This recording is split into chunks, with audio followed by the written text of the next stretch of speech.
Olá, tudo bem? Eu sou Marielle Benatti, fonoaudióloga, pedagoga e psicopedagoga, com mais de 15 anos de atuação na educação especial. E nessa aula vou discutir com vocês a fonoaudiologia no contexto da inclusão.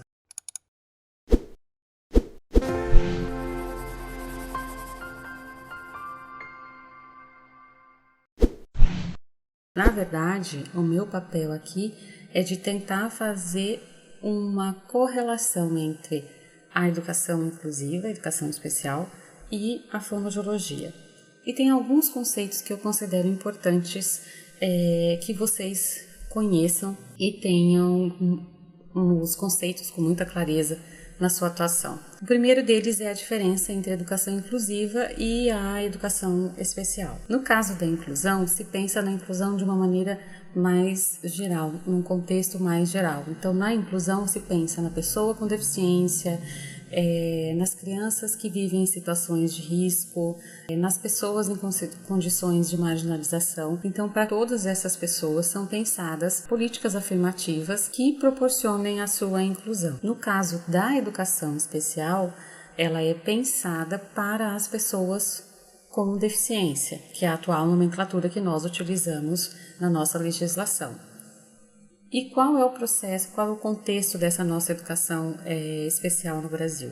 Ela surge mais ou menos na década de 1950, quando existe um aumento da proposta, da oferta de matrículas na rede pública de ensino do nosso país. E aí, dentro desse aumento de pessoas matriculadas, estão no meio delas as pessoas com deficiência. Só que naquele momento, os pais dessas pessoas percebem que o Estado não tem condições, através das suas escolas, de fornecer uma educação de qualidade pensada e adequada para o processo de aprendizagem daquelas crianças. E eles se reúnem e criam Pestalozzi e a PAI, que são as duas instituições que iniciam esse processo de escolarização das pessoas com deficiência no nosso país. E aí elas vão se desenvolvendo, vão criando. Hoje em dia, cada uma delas tem uma instituição em todos os nossos estados, nas principais capitais. Então, sempre foram na perspectiva de compromisso com a educação de qualidade para essas crianças. Não que a educação pública não teria a qualidade, tá? Não vou julgar isso aqui na nossa aula, mas principalmente pensando nas necessidades das crianças da educação especial. E aí, dentro desse contexto também, nós temos várias legislações que foram criadas ao longo desses anos, dessas décadas, que vão permitir o acesso de qualidade para essas crianças na educação. E aí aqui eu pontuo dois documentos que são importantes, que são diretrizes para esse atendimento da criança com deficiência, que é o nosso Plano Nacional de Educação, que na meta 4 estabelece a universalização de crianças de 4 a 17 anos. Eles tenham acesso à educação básica e também ao atendimento educacional especializado. Então, essa universalização nesse processo de 10 anos, que vale o Plano Nacional de Educação, a proposta é universalizar para 97%, se eu não me engano, de atendimento desse público.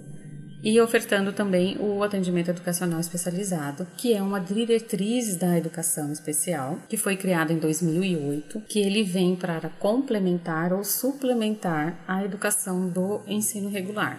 E o que é o atendimento educacional especializado? São professores, pedagogos, especialistas em educação especial que vão atender essa criança matriculada na rede regular de ensino com um planejamento diferenciado, né? E nesse planejamento, junto com o professor regente dessa criança, eles têm que organizar atividades que possam tornar o currículo mais flexível para o processo de aprendizagem dessa criança, permitir o uso de estratégias adequadas de acordo com as dificuldades inerentes ao tipo de deficiência que a criança apresenta, e também a questão das salas de recursos, que muitas escolas oferecem. Houve um tempo em que havia uma concentração de salas de recursos, principalmente aqui no meu estado, Mato Grosso do Sul. Eu moro na capital, Campo Grande, e aqui as escolas, tanto municipais quanto estaduais, durante um tempo, tinham uma regionalização.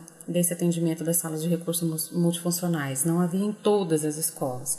Então, acabava criando polos de atendimento para essas crianças. Hoje, a maioria das escolas já apresentam a sala de recursos multifuncionais, que, como o próprio nome diz, é uma sala preparada com não só estratégias, mas equipamentos também que vão facilitar o processo de aprendizagem dessas crianças no ensino regular. E esse acesso à sala de recurso multifuncional normalmente é no contraturno em que a criança está matriculada. Além do Plano Nacional de Educação, da Meta 4, nós temos também a Lei Brasileira de Inclusão, que foi homologada em 2015 e que ela traz dentro do seu conteúdo a necessidade de se apresentar um atendimento de equipe multidisciplinar, multicêntrica mesmo, para essas pessoas com deficiência. E aí dentro desse escopo está o nosso atendimento na área da fonoaudiologia. O que é importante também que vocês tenham clareza é com relação ao público-alvo da educação especial. Então, a educação especial hoje, ela atende a pessoas com deficiência, e aí no caso intelectual, física, neurosensorial, né, que aí entra visão, audição, surdo-cegueira. Então, são as pessoas com deficiências, pessoas com transtornos globais do desenvolvimento. Então, são aqueles indivíduos que têm uma alteração no desenvolvimento neuropsicomotor, e aí dentro desse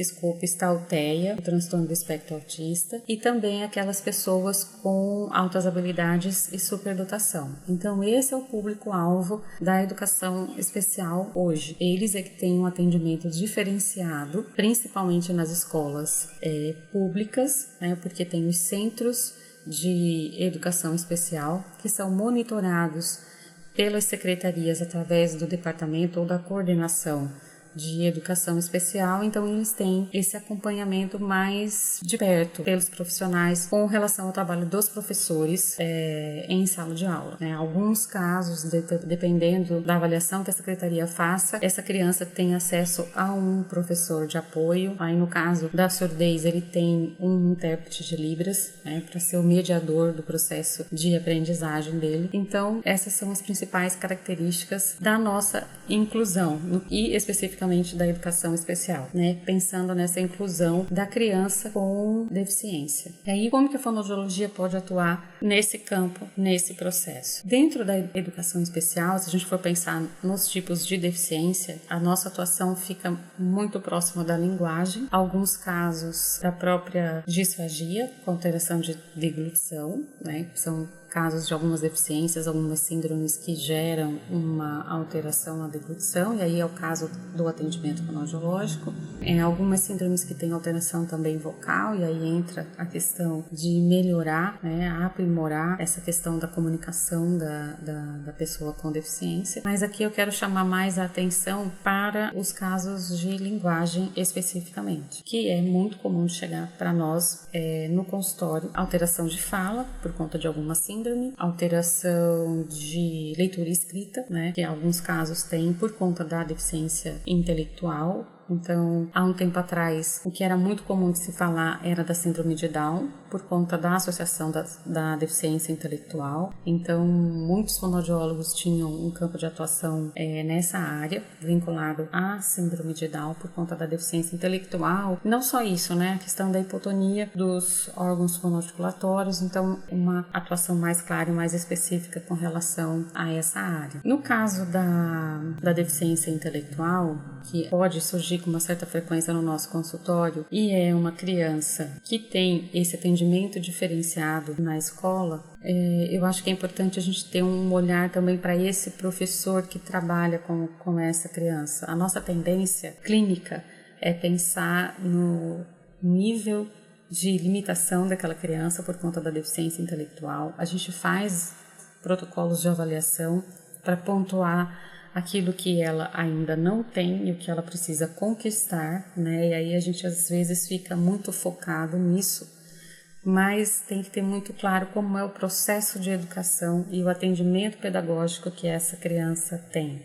É claro que nesse contexto a gente tem que pensar também no tipo de estímulo, qual o acesso que a gente tem a essa família, que é importante ter a colaboração deles no trabalho, o tempo de diagnóstico dessa deficiência intelectual. E aí eu não falo só da deficiência intelectual pura, mas ela também como comorbidade a alguma outra doença ou síndrome. Então, é uma criança que precisa de um olhar diferenciado, que não fique restrito ao nosso trabalho apenas de uma alteração, um transtorno de desenvolvimento de linguagem, e é nisso que a gente vai focar. A gente tem um compromisso maior, eu acredito, com relação à parte principalmente pedagógica dessa criança, porque a deficiência intelectual dela está interferindo em que nesse processo? Essa criança ela está com uma dificuldade muito grande de acompanhar, de ter um bom desempenho na escola, né? Aí, claro, fazendo uma ressalva com relação ao bom desempenho, porque é aquele bom desempenho pensado, padronizado para a idade dela e porque é esperado de currículo que tem que ser passado para essas pessoas, né? Nessa idade. Então, você tem lá uma criança com deficiência intelectual no 2º ano, que não foi alfabetizada, que tem muita dificuldade para falar, que ela não está integrada, não está incluída dentro da sala de aula, e que a gente precisa fazer um atendimento diferenciado para essa criança. Então, nesse contexto, é que eu acredito que a gente tem que ter um olhar diferenciado para essa criança, não pensando apenas no aspecto clínico, mas também na questão pedagógica, né? Essa criança, ela tem uma dificuldade, ela não foi alfabetizada, e aí dentro das habilidades dela que eram necessárias para essa alfabetização, conceitos como de lateralidade, reconhecimento de esquema corporal, noção de espacialidade, de tempo também, que é importante. Alguns aspectos básicos desse processo de desenvolvimento dessa criança precisam também ser avaliados e sofrer a nossa intervenção, né? Que a gente, enquanto profissionais da comunicação, na nossa formação nós temos também o viés educacional, não como a pedagogia, claro, mas nós temos também uma noção do processo de desenvolvimento, de aprendizagem dessa criança. Então, lembrar desse olhar com relação a esse processo de aprendizagem. Qual é o foco de aprendizagem dessa criança, né? Eu acho que é algo que eu sempre chamo a atenção para os meus alunos, porque eu também sou professora do curso de pedagogia, e a gente, quando discute o processo de aprendizagem dessa criança, é chamar a atenção para quais são as funções estimuladas quando chega uma informação. O nosso cérebro recebe informação o tempo todo, de vários estímulos ao mesmo tempo. Então, ele processa essas informações de que maneira? Cada um de nós tem uma função de percepção dessas informações que chegam de maneira diferente, que a gente chama de entrada ou de input. E a maneira como a gente processa essas informações iniciais, organiza, na verdade, essas informações quando elas chegam, é que vai permitir que o cérebro tenha uma leitura dessas informações e depois uma resposta. Então, para deixar mais claro, de repente, o cérebro ele vai receber essa informação sensorial. Então, por exemplo, agora nós estamos num processo, em alguns dias que são muito quentes, né? A gente sente um calor a mais do que em outras épocas. Então, o cérebro recebe aquela informação de que está com calor e o que ele tem que fazer. Esse corpo ele tem que gerar de alguma forma um resfriamento do nosso corpo. Então, a gente começa a transpirar. Então, a resposta que é dada a essa informação que chega é importante. Mas quando a informação chega, como é que o meu cérebro organiza isso para que eu tenha a resposta? A resposta eu já sei qual tem que ser. Mas o tempo que leva para esse cérebro responder e a maneira como ele interpreta esse sinal inicial é que é importante nesse processo de desenvolvimento da aprendizagem da criança. E isso eu estou falando de algo que é sensorial básico, né? No nosso organismo, uma resposta de sobrevivência, vamos pensar assim. No processo de aprendizagem de um conceito, no processo de aprendizagem de algo mais elaborado. Então, independente nesse ponto do grau de deficiência ou do tipo de deficiência ou do prognóstico dessa deficiência dentro do nosso quadro de atuação, o principal é pensar nessas funções executivas e como elas são organizadas, qual é o funcionamento desse sujeito, é esse cuidado que a gente tem que ter com relação ao funcionamento desse sujeito. Então, a fonoaudiologia, ela vai ter, no meu entendimento e na minha experiência, pensando nessa proposta de acionar tanto a educação quanto a fonoaudiologia, ela tem esse compromisso de tentar fazer essa leitura do processo de aprendizagem dessa criança. É esse o referencial maior que a gente tem que ter quando se fala de inclusão. Porque essa inclusão não é só a criança estar dentro da sala de aula. Isso é integrado. Ela está integrada ali. Ela foi matriculada, ela entrou dentro daquela turma, né? E aí, o que precisa ser organizado agora? Nesse momento, a escola ela tem, na legislação, uma obrigação de se organizar e estar preparada para garantir que essa criança com deficiência tenha em igualdade de oportunidades de aprendizado dentro da sala de aula. E aí cabe ao profissional que vai atuar ali saber como auxiliar essa criança, o que precisa de estratégia. E nós da fonoaudiologia, nós podemos também auxiliar esse professor, porque nós temos o conhecimento com relação ao processo de desenvolvimento de linguagem dessa criança, que é uma área que o professor desconhece. Então, nós podemos trabalhar junto com esse professor a questão de desenvolvimento da fala dessa criança, para que ele conheça melhor, porque na pedagogia, a gente tem acesso ao desenvolvimento da aprendizagem conhecendo as teorias de Vygotsky, de Piaget, mas não o desenvolvimento em si do processo de oralidade dessa criança, né? O que precisa essa criança em termos funcionais para desenvolver a sua fala, para desenvolver a sua articulação? E também o professor, como ele pode auxiliar essa percepção da articulação para essa criança? Muitas vezes o professor não sabe que ele tem que tomar um cuidado maior na hora de falar para essa criança, articular bem as palavras, né? Fazer uso de um batom de leve para que facilite essa criança a perceber o processo de articulação desse professor. Então, são algumas orientações que nós podemos fazer para esse professor e até mesmo passar esse conteúdo para ele com relação ao processo de linguagem, né? Dentro da linguagem mesmo, a questão de vocabulário. Como que a gente pode trabalhar o vocabulário dessa criança? Se ela tem uma percepção mais visual do que auditiva, e aí eu lembro do caso das crianças não apenas surdas, como também as crianças com deficiência auditiva, usuários de aparelho, elas são também visuais, assim como o surdo. Então, elas precisam de uma atividade diferenciada, principalmente com relação ao vocabulário, ao léxico delas, porque elas não sabem como organizar essas informações, né? E muitas vezes falta mesmo vocabulário para essas crianças. Então, nós podemos também orientar esse professor a criar um caderno de vocabulário, por exemplo, onde aquele conteúdo que foi passado para a criança, ele possa ser, para criar uma facilidade de lembrança dessa criança, de memória daquilo que ela aprendeu, esse caderno de vocabulário funciona com imagens específicas vinculadas ao conteúdo que o professor trabalhou naquele dia, naquela disciplina, e depois, quando essa criança for estudar para as avaliações, através daquele caderno de vocabulário, ela consegue relembrar os conceitos, porque como ela tem essa facilidade visual, é muito mais fácil através da imagem do objeto, essa criança relembrar o conceito, né, e o contexto daquele conceito, do que ela escrevendo e copiando do quadro, porque não faz sentido para ela aquele vocabulário escrito. O vocabulário visual faz muito mais sentido para ela. Então,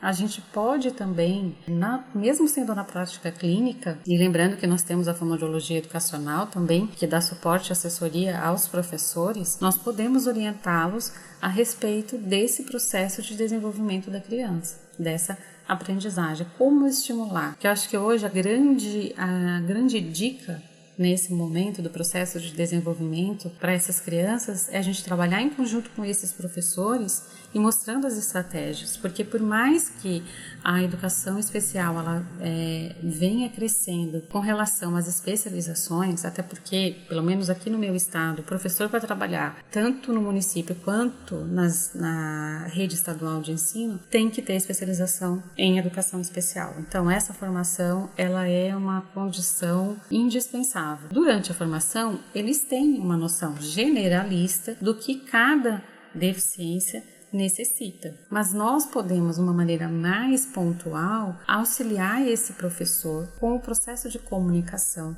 dessa criança, porque essa parte ele não vai ver durante a formação dele generalista de educação especial. Então eu falo assim, na especialização de educação especial inclusiva, é diferente das especializações que você tem, educação especial com ênfase em deficiência intelectual, educação especial com ênfase em Libras. Então, tem algumas formações da educação especial que são mais específicas e aí eles atendem claramente aquele público, né, mais delimitado. Mas a maioria dos professores faz essa formação em educação especial e inclusiva. Então, ter esse cuidado, esse olhar, esse trabalho diferenciado com esse professor, tentando também auxiliar no processo pedagógico dessa criança. Então, fugir um pouquinho daquela coisa de, eu estou no processo clínico aqui no meu atendimento, no meu consultório, eu tenho que ver a parte de linguagem específica que a fonoaudiologia me permite avaliar, e aí eu vou atender essa criança apenas nesse processo. Não, eu acho que é muito importante esse contato com o professor, de fazer esse trabalho conjunto. Os professores, eles têm uma excelente receptividade com relação ao nosso trabalho, eles querem esse auxílio, esse apoio, né, com estratégias, com propostas que possam fazer a diferença no trabalho deles. Então, eu acho que a gente tem que aproveitar essa oportunidade que eles nos dão de poder trabalhar em conjunto. Então, a fonoaudiologia dentro da inclusão, ela tem essa responsabilidade de entender o que é essa inclusão, de ter um pouquinho de conhecimento da legislação da educação especial. A gente tem que entender qual é o direito desse sujeito, o que ele tem acesso, né? Então, ele está numa escola regular. E aí eu falo mais da escola pública porque é onde a legislação mais impera. As escolas particulares, elas têm também, por lei, esse aluno está na Constituição, está na nossa Lei de Diretrizes e Bases da Educação, que a criança com deficiência ela tem que ser matriculada na rede regular de ensino. Então hoje não é mais possível essa criança receber uma escolarização numa instituição. Então a PAI Pestalozzi não escolariza. Isso é responsabilidade da escola, tanto pública quanto particular. As escolas particulares, elas têm por obrigação receber esses alunos, matricular esses alunos e se organizar para atender da melhor forma essa criança com deficiência ou com transtorno global do desenvolvimento ou altas habilidades de superdotação. Mas você vai falar assim, mas eu já vi cada situação que acontece que sai na mídia. É verdade, nós temos situações inacreditáveis com relação a escolas tentando excluir e não receber essas crianças. Mas é por isso que os pais entram na justiça atrás desse direito, porque a escola tem a obrigação de receber essas crianças. Mas dentro da escola pública, a legislação ela é mais evidente, né, vamos dizer assim, porque todas as secretarias, sejam elas municipais ou estaduais, são regidas por essa legislação, tanto que são diretrizes da educação especial. Então, o fonoaudiólogo, ele teria por obrigação, já que atende na área da reabilitação neurológica ou vinculada à educação especial, conhecer os direitos dessa criança. Então, ela tem um direito a esse acesso a uma escola regular que tem que oferecer um professor de apoio, dependendo da deficiência que ela apresente e do nível dessa deficiência. Então, não é pelo fato dela ter, por exemplo, ter um diagnóstico de TEA que vai lhe garantir um professor de apoio. Não, ela passa por uma série de avaliações pelo centro responsável por acompanhar os estudantes com esse quadro, e aí a partir da avaliação desse centro é que vai ser indicativo ou não a necessidade de um professor de apoio, tá? Então, o que eu vejo hoje também com relação ao atendimento dessas crianças, pelo menos na minha realidade aqui em Campo Grande, e eu vejo com frequência alguns pais comentando de crianças que eu atendo no consultório com TEA, de que é melhor levar para escola pública do que permanecer na escola particular. Porque na escola pública eles têm um acompanhamento melhor por conta dos centros e dessa coordenadoria de educação especial do que numa escola particular. Então, a gente tem que conhecer isso. Ele tem direito a essa educação, ele tem direito a um professor que ofereça para ele estratégias diferenciadas, que estejam de acordo com o processo de aprendizagem deles, que esteja de acordo com o currículo, claro, específico daquele ano, série que ele está matriculado, mas que esse currículo ele é flexível e deve estar de acordo com a sua necessidade de aprendizagem. Por que que isso é importante? Vai falar, mas por que que eu tenho que saber de legislação da educação especial? Porque quando você for pensar dentro da sua prática em estratégias para atender essa criança, se você conhece o contexto pedagógico em que ela está inserida e aquilo que ela recebe, você tem um ganho gigantesco no seu planejamento, porque muitas vezes aquilo que você planeja como estratégia de estimulação, ela já está recebendo na escola, ela já está tendo acesso por um profissional especializado, e aí você trabalhando em conjunto com esse profissional, você só vai ter ganhos dentro do seu atendimento clínico, porque aí vocês vão estar juntos pensando em estratégias que vai aprimorando esse processo de aprendizagem dessa criança. Lembrando que esse professor especializado fica muito mais tempo do que nós ficamos com essa criança, tá? Então, esse trabalho em conjunto seria essencial.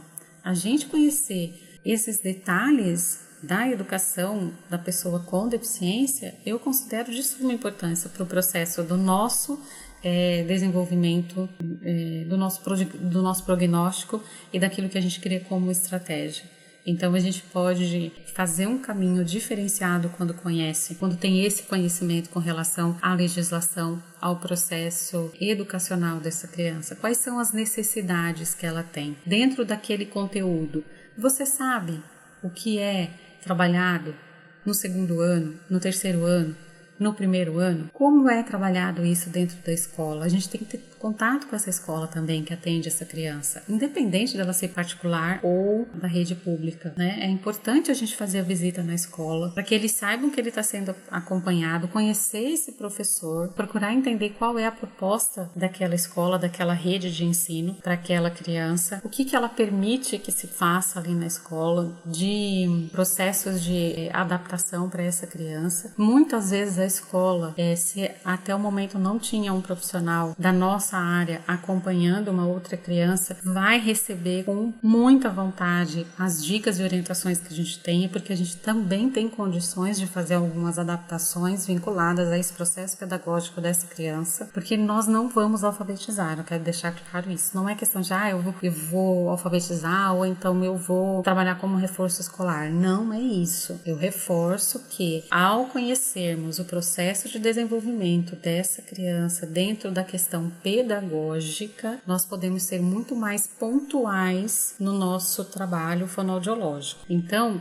quando a gente conhece esse contexto da criança de aprendizagem, porque aí a aprendizagem ela envolve tudo. A mesma maneira que ela vai aprender a partir de uma estratégia que você usa em consultório, ela também vai usar aquela estratégia de aprendizagem na escola. Ela também vai usar aquela estratégia de aprendizagem em casa, quando ela estiver com os pais e os pais estiverem tentando fazer algum tipo de estimulação também para ela. Então, esse contexto, ele tem que ser levado em conta no momento em que a gente se propõe a atender essa criança com deficiência. Então, eu acredito que a fonoaudiologia, ela tem que ter esse compromisso de conhecer essa criança no seu contexto e não ficar apenas vinculado ao nosso parecer diagnóstico, ao qual é, dentro da nossa área, o diagnóstico dessa criança. Então, e eu sei que muitas vezes a gente acaba tendo esse olhar para o diagnóstico em si, porque a nossa formação é dentro da área da saúde. Então, por eu estar nos dois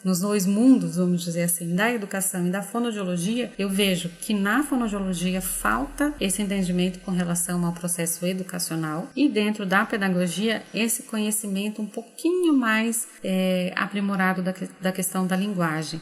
O curso de pedagogia ele tem acesso aos processos de linguagem da criança, principalmente no processo de desenvolvimento infantil, mas não é, muitas vezes, de uma maneira mais específica ou que contribua para que esse pedagogo compreenda a influência e o processo de desenvolvimento da linguagem dentro dos aspectos de aprendizagem da criança. Então, eu acredito que nós da fonoaudiologia temos então esse compromisso. A gente pode trabalhar em conjunto com esses professores, mas quem quer atender na inclusão precisa conhecer dos aspectos pedagógicos da criança. Eu acho que é essencial para que o trabalho seja mais assertivo, que você vá aquilo exatamente que a criança precisa, aquilo que precisa ser trabalhado, e sendo mais efetivo, você consegue liberar essa criança de maneira mais rápida, o que é muito bom para ela também, para o próprio desenvolvimento dela, porque a gente tem um compromisso por até determinado tempo, dependendo, lógico, do grau de gravidade dessa criança, mas a gente tem que ter com clareza aonde vai chegar a nossa proposta terapêutica, né? E tendo esse conhecimento desses aspectos da inclusão é que é importante. E é uma área que precisa? É uma área que precisa da fonoaudiologia. Os aspectos da deficiência alguns deles acabam interferindo e muito no processo de comunicação. E nós somos os profissionais responsáveis e habilitados para habilitar ou reabilitar a comunicação de um sujeito. Então, a área da educação especial sempre vai ter a necessidade do fonoaudiólogo na sua equipe multidisciplinar. Agora, cabe a esse fonoaudiólogo não ficar preso ao seu aspecto da saúde e também ter um olhar para a questão educacional. É isso que eu quero trazer de contribuição para vocês nessa discussão, nesse momento, nessa aula. O que eu posso fazer de diferente dentro da inclusão, né, enquanto fonoaudiólogo? Não ficar preso aos aspectos clínicos, não ficar preso ao seu prognóstico. Então, assim, eu fiz uma avaliação excelente, eu sei o que a criança tem, eu passo para a família o prognóstico, precisa de tanto tempo de atendimento, vai ser feito isso com essa criança, e aí? Passo para ele e não tenho nenhum contato com a escola, não vejo a questão de qual vai ser o impacto da sua proposta dentro da escola, porque tem também um impacto dentro da escola, né? Então a gente pode fazer muito mais a fonoaudiologia na inclusão e ter um preparo diferenciado com relação a esse compromisso com essas pessoas, né? Então fica a dica para uma área que é muito, muito importante, que é da área da surdo-cegueira, né? Que eu até tenho um curso referente a isso, o papel do fonoaudiólogo no atendimento da surdo-cegueira. E aí, conversando com a Shirley Maia, em uma live que eu fiz há alguns dias, nós conversamos sobre o papel do fonoaudiólogo no atendimento à pessoa com surdo-cegueira. Eu perguntei para ela como está, né, nesse processo a quantidade de fonoaudiólogos que atendem nessa área. E aí, qual não foi minha surpresa quando ela falou que são poucos em São Paulo, né? Porque a instituição que ela atende, que é a RINSA, atende as crianças com surdo-cegueira na capital, em São Paulo. E são poucos profissionais, poucos fonoaudiólogos que trabalham nessa área. Então, nós podemos fazer a diferença. E aí, dentro dessa área, dentro da surdo-cegueira, o aspecto principal é a comunicação, né? Tanto na sua via receptiva quanto na sua via expressiva. Então, a gente tem essa possibilidade de trabalhar a comunicação não apenas vinculado ao aspecto da comunicação alternativa, que é esse também o lado que a Shirley chamou a atenção. Muitas vezes o fonoaudiólogo que está trabalhando com a surdo-cegueira, ele vai ficar muito preso à questão da comunicação alternativa, sendo que no quesito comunicação, uma pessoa com surdo-cegueira, ela tem algumas opções a mais, além da comunicação alternativa. E aí você tem que ter todo um olhar dentro do contexto desse sujeito, de como é que ele utiliza a comunicação. E no caso, por exemplo, de um surdo-cego pós-linguístico, que ele adquiriu a surdo-cegueira depois de ter tido uma língua, ele já faz uso ou da Libras ou da própria língua portuguesa, né? Porque ele vai perder a audição depois, então ele vai precisar adquirir essa Libras como forma de comunicação ou não, depois de ter perdido depois de ter adquirido já a fala, né? dentro da língua portuguesa. Então, é esse olhar diferenciado que a gente tem que ter. E eu acredito que o fonoaudiólogo, ele tem essa percepção dessa necessidade diferenciada por conta de ter esse olhar também para a educação. A gente não fica preso aos aspectos clínicos, a gente não fica restrito à nossa ligação com a saúde. Tá? Então é isso que eu acho que tem que ser a grande contribuição da fonoaudiologia na inclusão. Ter esse olhar diferenciado, trazer aquilo que a gente tem de melhor dentro do nosso conhecimento com relação à comunicação, em todos os seus aspectos, né? E na hora de oferecer o nosso trabalho, vincular esse trabalho a essa educação especial, de acordo com as necessidades específicas desse sujeito da educação especial. Então eu espero que vocês pensem com carinho nisso que eu coloquei aqui para vocês nessa aula e que queiram, né, participar, estar juntos nessa luta da educação especial, porque realmente é uma luta, né? Nós avançamos um passo e muitas vezes temos que retornar 3, 4 para conseguir alguma coisa efetiva. Então, só tem a agregar você que é da fonoaudiologia e que tem interesse em trabalhar na educação inclusiva, na educação especial.